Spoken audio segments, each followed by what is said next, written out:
ചരിത്രശേഷിപ്പുകൾ നിറഞ്ഞതും ജൈവ വൈവിധ്യ സമ്പന്നവുമായ അരിയിട്ടപാറയുടെ സംരക്ഷണത്തിനായാണ് മലപ്പുറം, കോഴിക്കോട്, കണ്ണൂർ, കാസർഗോഡ് ജില്ലകളിൽ നിന്നുള്ള 40 ചിത്രകാരന്മാർ ഒത്തുചേർന്നത്. 1800 വർഷം മുൻപുള്ള മഹാശിലാ കാലഘട്ടത്തിലെ മനുഷ്യർ നിർമ്മിച്ച ചെങ്കല്ലറകളും പാറപ്പുറത്തെ കൊത്തുചിത്രങ്ങളും കണ്ടെത്തിയ പ്രദേശമാണ് ഇവിടം.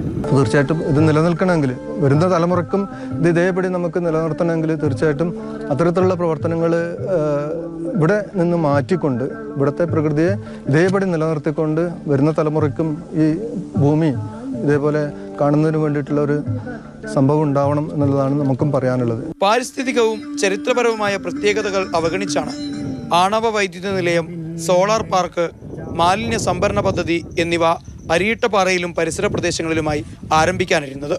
ഇതിന്റെ സ്ഥലമേറ്റെടുക്കൽ ഉൾപ്പെടെയുള്ള പ്രവർത്തനങ്ങളും പൂർത്തിയായി കഴിഞ്ഞു. ചിത്രകാർ കേരള എന്ന കൂട്ടായ്മയാണ് യുവതാര ആർട്സ് ആൻഡ് സയൻസ് സ്പോർട്സ് ക്ലബിന്റെ സഹകരണത്തോടെ പള്ളം എന്ന പേരിൽ പാരിസ്ഥിതിക സംരക്ഷണ ചിത്രകലാ ക്യാമ്പ് സംഘടിപ്പിച്ചത്. അരിയിട്ടപാറയിലെ അതിപുരാതന കൊത്തുചിത്രങ്ങളും നീർച്ചാലുകളും പള്ളങ്ങളും ഇവരുടെ ക്യാൻവാസുകളിൽ നിറഞ്ഞു.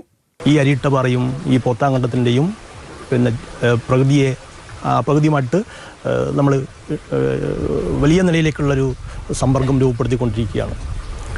ഇവിടെയുള്ള പൂക്കളെയും പൂമ്പാറ്റകളെയും ഇവിടെയുള്ള കാടും മേടും പള്ളവും തോടും പുഴയും ഒക്കെ സംരക്ഷിക്കാൻ വേണ്ടിയിട്ടുള്ള വലിയ ക്യാമ്പയിനായിട്ട് നമ്മൾ ഈ ഓണപരിപാടിയെ മാറ്റിക്കൊണ്ടിരിക്കുകയാണ്. ഇതിന്റെ ഭാഗമായി വരും ദിവസങ്ങളിലും വിവിധ ജില്ലകളിൽ പ്രതിഷേധ ചിത്രങ്ങളുടെ പ്രദർശനവും ഒരുക്കുന്നുണ്ട്.